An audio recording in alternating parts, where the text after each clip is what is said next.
Кайрылуу күн, кымбаттуу окуучулар.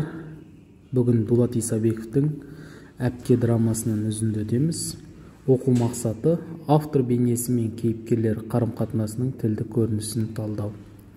Дулат Исабеков тууралуу белгилүү сынчы Амирхан Миңдиге Дулат Исабековдин аңгимелеринин аса бир өтүмдүү һәм утумдуулугу, жазуучу аңгимелеринин барлыгы дерлик бүгүнкү күнүмүзгө парктоо менен айшыктауга арналган десе, ал жазуучу Акселеу Сейдинбек Дулат творчествосунун кулак күйү шындык, парасат бурауына келтирилген.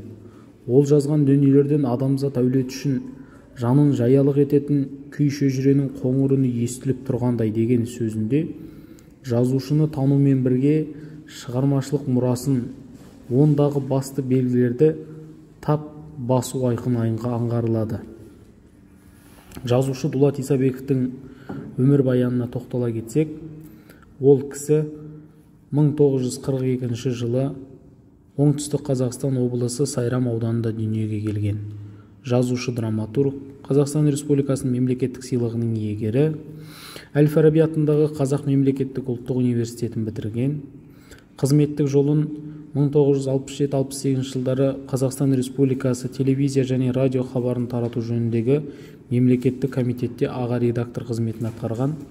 1968-70 жылдары Қазақ Совет энциклопедиясының бас редакциясында аға ғылыми редактор қызметін атқарған. 1971-76 жылдары Жұлдыз журналында бөлім меңгерушісі қызметін атқарған. 1976-80 жылдары Жалын баспасында редакция меңгерушісі қызметін атқарған.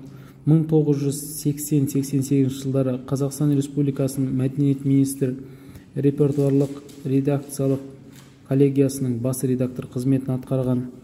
Ал қазір балалар Әпке атты драмалық қойылымнан өзінді көріп, қатысушылар, яғни кейіпкерлер әпкесі Қамажай, інісі Омар, Тимур, Ермек, сіңілісі Назила кейіпкерлерге қысқаша тоқталып, мінездеме берейік.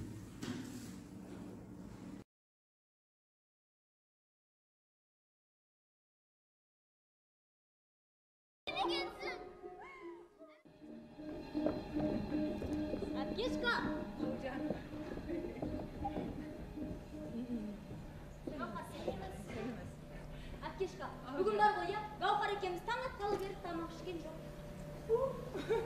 Немене ақшаларың болмай қалды ма? Жоқ. Уақыт жоқ. Так что Әпкешка бүгін алдымызға не қойсын да жей береміз. Ал енді үзіндіні көріп отырып, анасынан айырылған отбасыда ең үлкен әпкесі Қамажай бауырларына аналық жылу бере алды ма? Кітаптарыңыздағы 172-ші беттегі Қамажайдың інісі мен сіңілісімен қарым-қатынасын талдай отырып жауап береміз. Келесі үзіндіге назар саламыз. Асханадан ішкем. Мен сені жұмыстан шаршап келеді деп. Рахмет. Омар Москваға жүргелі жатыр. Диссертациясы жөнінде шақыртыпты.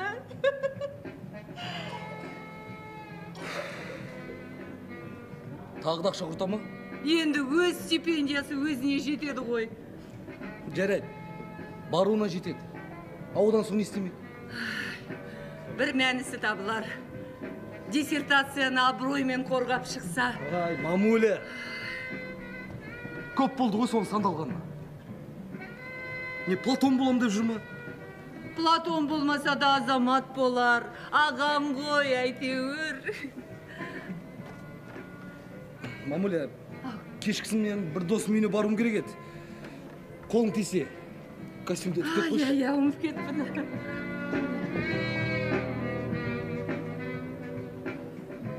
Көшеге кетін жөнді туфлиім де жоқ екен ғой. Несі бар? Ертеңгі айлығыңа ал, өзің таңда. Ертеңгі айлығымды мен қарызыма берем. Қарыз? Қарызы несі? Оны неге алып жүрсің? Жай бір шаруаға қажет болып қалған. Сол...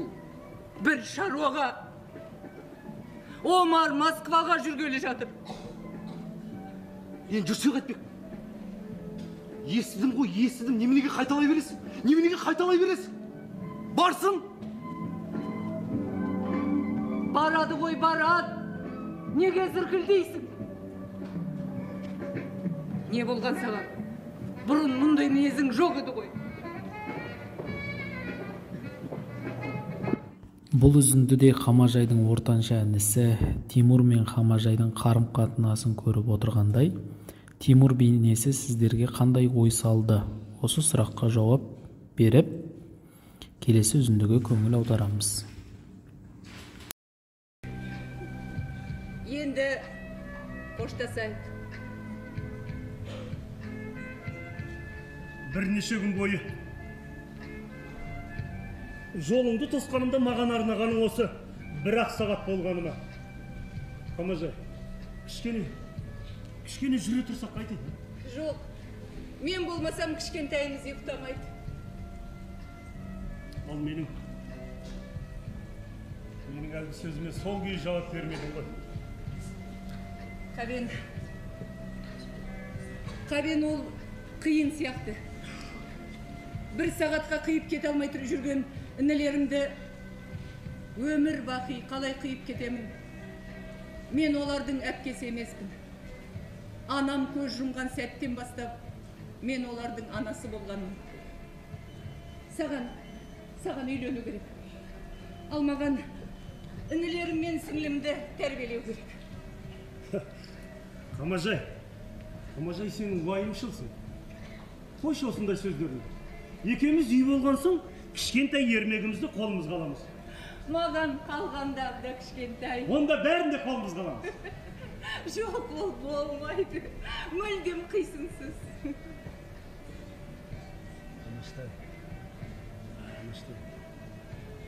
Қой, бала болмайық. Бізге бала болу жараспайтын секілді. Қамажай, жасыңа жетпей, егделікке бой ұрмасаншы, кәрілік қайда қажат дейсің? Мен сені түсінем, бірақ амалым қанша. Үйдегі төртеуі төрт азамат болмай, мен өз басымның қамын ойлауға қақым жоқ. Өз жөнін тауып әке кетті. Талқан таусылып шеше байқұс ол кетті. Тағдырдың тәлкегінен есеңгіреген естерін енді жинап. Тағдыр тәлкегіне енді ұмыт бола бастаған кезде не болсам ол бол деп мен тастап кетсем не болмақ? Жоқ, Қабен, кешір. Мен сенің бағыңды байлағым келмейді. Сенің жолың басқа, кешір. Кешір, Қабен, кешір. Қош бол, Қабен. Інілеріңнің біреуі шығып қалса ұят болар. Ертең жұмысқа баруым керек. Балалардың жасайтын тамағы бар, жуатын кірлері бар. Жұмыс деген бастан асады. Мен кетейін. Қош бол. Қамажай, мүмкін әлі де ойланарсың, Қамажай. Жоқ, Қабен, ойланып болғаным осы. Қош бол, Қабен. Мен сенің бағыңды байлағым келмейді. Қамажай. Бұл үзіндіде біз Қамажай бауырлар үшін өзін ұнатқан жігіт Қабеннің сөзін алмағанын көріп отырсыздар. Келесі кезекте драманың тақырыбы мен идеясын ашатын бейнероликке көңіл аударайық. Бар қызығын құрбандыққа шалған қазақ қыздарының типтік образы. Бауырына туған баласынан да артық қарау қазақ қыздарына ғана тән мінез. Қанша жыл өтсе де, әпке қоғамға өзінің актуалдығын жоғалтқан жоқ. Бауырмашылық азайған заманда көрерменнің әпкені қайта-қайта сағынатыны да сондықтан шығар. Әпке менің өзімнің өмірім ғой. Егерде әпкелерім болмаса, біз қалай болар? Егерде үш баламыз, ер бала.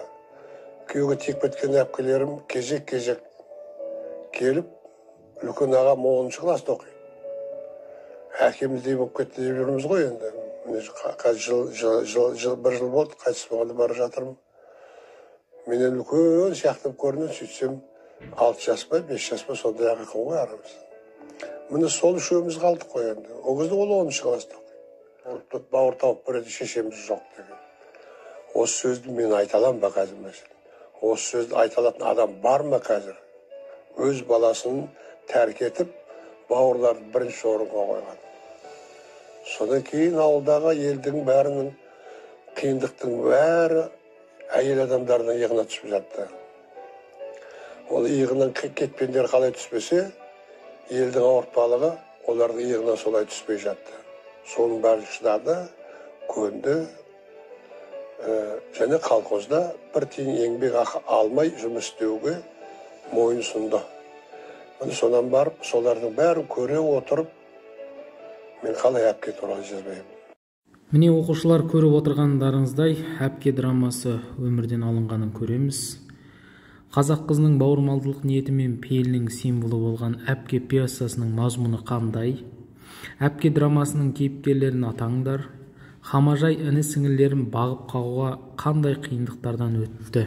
Осы сұрақтарға жауап беріңіздер. Бағалау критерийлері: шығармадағы кейіпкерлердің жағымды жағымсыз тұстарын ажыратып, оларға тура және жанама мінездеме береді. Үйге тапсырма: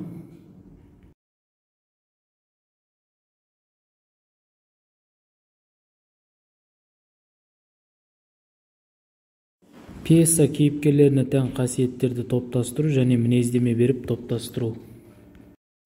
Кері байланыс: сабақтан кейінгі әсерім: не сезіндім, нені үйрендім, қандай ой пайда болды? Айта кетіңіздер.